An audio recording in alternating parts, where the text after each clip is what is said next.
E isso é uma questão muito interessante, que a gente vai falar agora sobre instantaneidade. Se você falar, oi Patrícia Peck, como é que você tá? No meu Twitter, porque eu tenho Twitter, por exemplo, você espera que eu te responda em quanto tempo? Será que você espera 72 horas ou você vai achar que a Patrícia esqueceu de mim? Será que você espera 36 horas?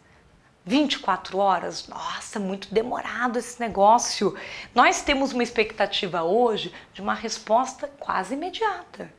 Quando muito, 1 hora depois, 2 horas, tudo bem, a pessoa não estava vendo, mas se passar do próprio dia que foi dito, virar o outro dia, a gente está vivendo essa emergência da informação.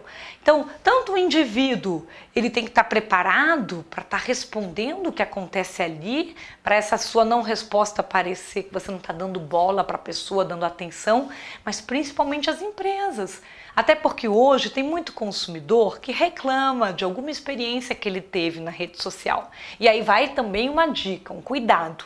Você pode reclamar, você pode contar o que aconteceu, mas você não pode abusar do direito de reclamação do consumidor. Você não pode exagerar, você não pode começar a falar mal do dono da empresa, ofender, xingar, pegar a marca, rasurar, escrever eu odeio. Tudo isso é considerado por direito um excesso abusivo e aí até tira a razão do consumidor. O consumidor pode ter que pagar a indenização para a empresa se ele exagerou demais na reclamação. Então é importante fazer, de novo, o uso desse ambiente com cautela. Não dá para assim, pensei e botei, né? Porque esse imediatismo pode gerar riscos para a pessoa com toda certeza. Para concluir o capítulo de risco, então acho que é importante a gente destacar que uma coisa é quando a gente fala canal de comunicação. Canal de comunicação, palavras ao vento, o dia a dia, o cotidiano, o presencial. Quem viu, viu, quem não viu, não viu. Às vezes não tem testemunha, não ficou documentado. Agora, canal de documentação, rede social é canal de documentação, porque está tudo por escrito, colocado, publicado no mundo, em tempo real, com testemunha à máquina. Então a gente precisa refletir que, olha, não é tão simples assim estar nesse ambiente. Ah, a vovó quer entrar agora na rede social para falar com netinha. Vamos todo mundo aprender a fazer um uso onde o nosso pensamento está por escrito. A gente reforça muito, eu gosto de reforçar para você esse lado de que a prova escrita é mais forte que a prova verbal. Porque tem sido muito comum a pessoa pensou, publicou, e de repente, depois é que ela refletiu, aí ela quer puxar de volta, quer se arrepender e não consegue.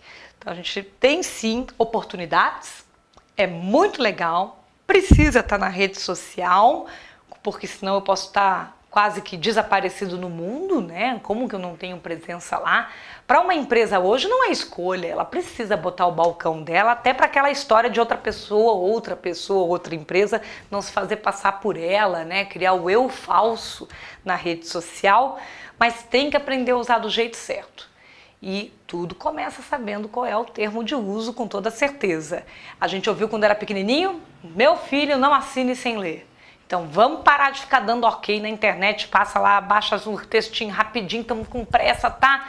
Viu, mas não leu. Viu, mas não leu? Pro direito significa alegar a própria torpeza e vai ser, problema é seu se der um problema, porque você não vai poder dizer isso pro judiciário. Ah, eu vi, mas eu não li. Isso dá problema com toda certeza. Para a gente poder aprender esse jeito super legal a usar rede social, nada como contar casos, né? A gente vive ouvindo os causos aí das outras pessoas. E é melhor aprender com o que aconteceu com o outro do que acontecer com a gente mesmo. Então, em termos de estudo de casos, a gente pode começar tratando sobre se eu gostei de uma foto, de uma imagem, de um vídeo, se eu posso simplesmente pegar e usar e não vai dar problema. Aquela respostinha que eu posso te dar parece típica de advogado, né? Depende. Primeira coisa que a gente tem que analisar no uso de conteúdo digital é qual que é o propósito.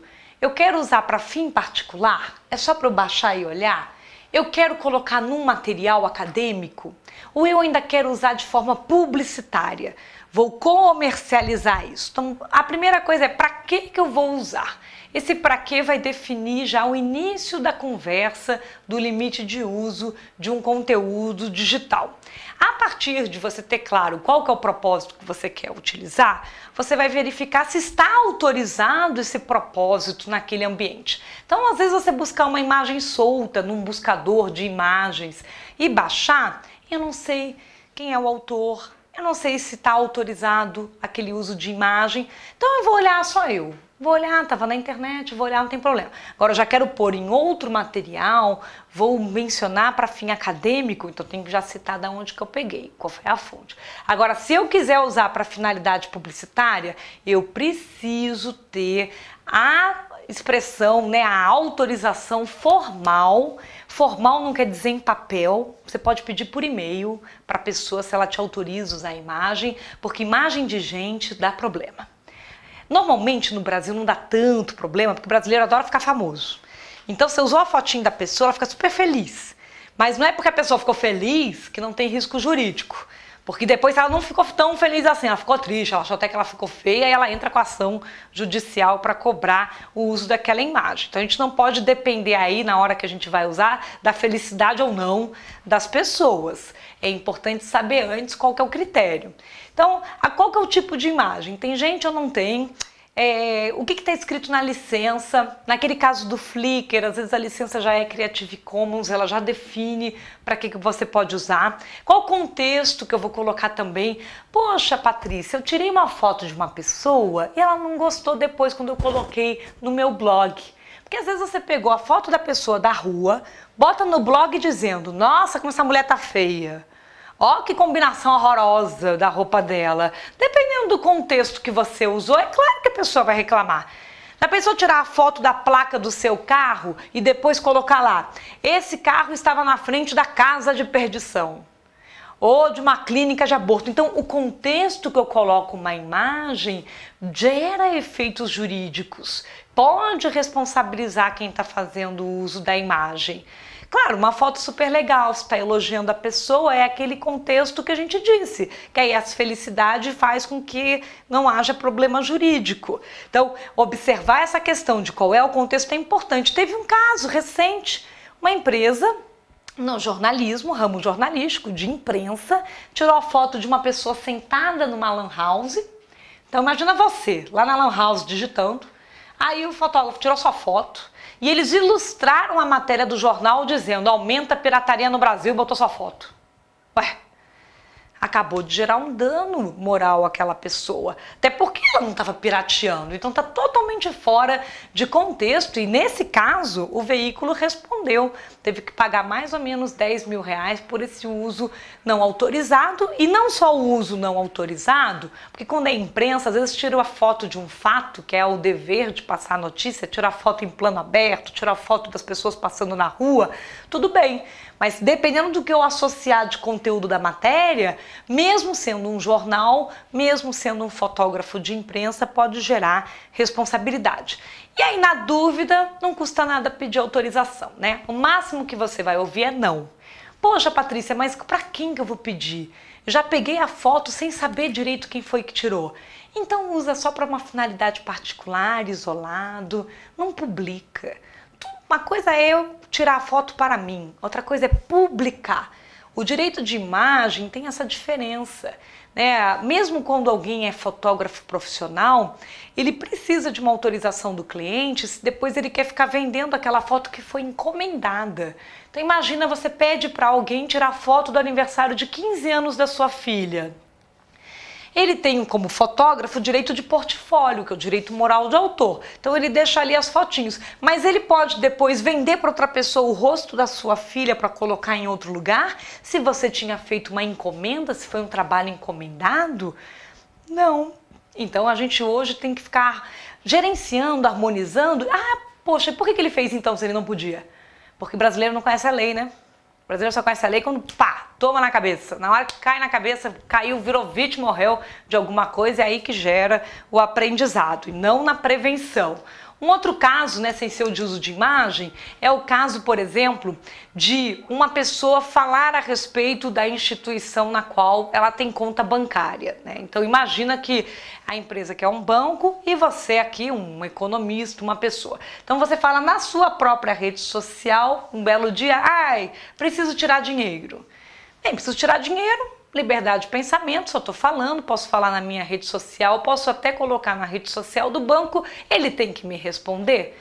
Em princípio não, né? É uma manifestação de pensamento, é o que a gente chama de primeiro nível aí de publicação de informação.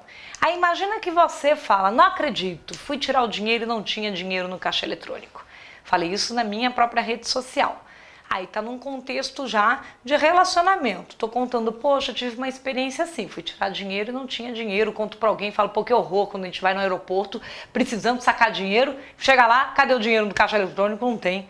Aí às vezes tem que ficar pedindo para parar em algum lugar, então é muito frustrante quando você quer e não consegue. E você pode também colocar na própria página do banco, dizendo, ai, banco, não tem dinheiro naquele caixa eletrônico. O banco pode só ouvir isso, ou ele pode lhe responder, perguntar qual foi o caixa eletrônico, né? A gente fazer uma reposição, aí depende do planejamento que a empresa tem para cuidar desse ambiente. Então esse segundo nível a gente chama de nível de relacionamento. É uma interação que pode ou não pode ter uma resposta, tá tudo uma situação de experiência, de compartilhar algum tipo de informação.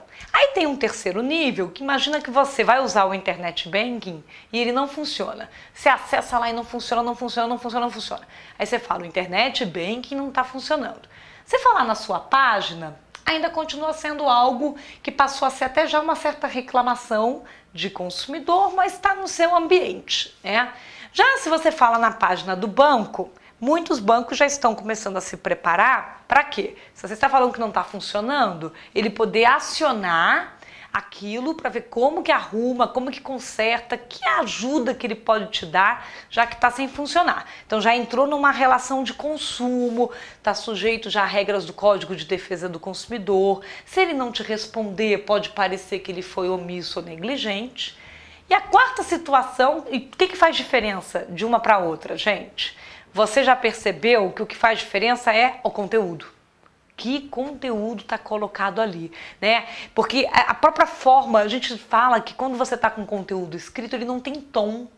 Então, às vezes é a palavrinha que vai dar o tom, é se você usou caixa alta ou não, se você botou ponto de exclamação ou não, né? A gente está fazendo essa arte de se expressar através da redação. Que curioso, né? A essa altura do campeonato todo mundo não quer aprender a escrever ou passar vergonha colocando as coisas abreviadas, horrorosa na internet, mas é aí a nova linguagem que a gente está vivenciando. Então, o quarto nível já é, por exemplo, quando você diz, não estou satisfeito, quero fechar a minha conta no banco. Aí isso é um nível já de reclamação mesmo e é recomendável que você, realmente estando frustrado, busque falar no canal oficial da instituição, porque em princípio, como que ela vai ficar descobrindo que todos os seus clientes estão falando na internet? Então, busque o canal oficial dela na rede social, manifeste o que está acontecendo com você, dê a chance daquilo ser resolvido ou não, e a própria instituição tem que ter um canal oficial para proporcionar esse tipo de diálogo. Se hoje a vida está acontecendo na rede social, por que eu vou ter que ligar no telefone para eles? Por que eu vou ter que encostar a barriga no balcão? Por que eu vou ter que mandar um e-mail? O legal é poder estabelecer a solução no próprio canal que você está fazendo mais uso. E é por isso que tanto as pessoas quanto as empresas estão aprendendo a usar esse ambiente para situações de consumidor. Mas tem que ter cuidado. Dependendo, você não vai poder revelar uma informação confidencial. Você vai dizer o quê? Seu número de conta, sua agência, sua senha? Claro que não. Então existe um limite do que você publica aberto na internet, até na hora que você vai usar o balcão de reclamação da rede social. Então, como segundo caso, é essa relação entre pessoas e empresas em rede social. Um outro caso, né, que a gente vai comentar agora, que a gente criou até uma personagem, eu criei uma personagem chamada Carolina para explicar para vocês, é quando a pessoa está usando a rede social como um diário de vida. Então ela está o tempo inteiro publicando a cada hora, meia hora, o que está acontecendo com ela. Ai, estou com fome. Ai, vou para o almoço. Ah, cheguei do trabalho. Então é rotina. Só tem que ter cuidado que rotina às vezes gera risco até para um sequestro, até para um assalto. Então, conforme você conta a rotina, aquilo pode ser usado para lhe atingir, né, para lhe gerar um risco maior. Então, falar de rotina, expor demais vida pessoal. Ai, terminei com fulano. Ai, dei beijo na boca no ciclano. Ai, dormi com não sei quem. Ai, traí não sei quem lá. Eu acho até que a gente está usando rede social hoje em dia, tem muita gente, não sei se você faz isso, como quase que um confessionário. Você está se confessando na internet para esse mundo digital ouvir a sua confissão e ver o que vai fazer a respeito disso. Então, cuidado com isso. Cuidado, porque dependendo você pode ser mal interpretado. Você pode até às vezes fazer um comentário que é mais político, um comentário às vezes de uma opinião. Eu, quando eu era pequenininha, eu ouvi que tem coisa na vida que a gente só pensa.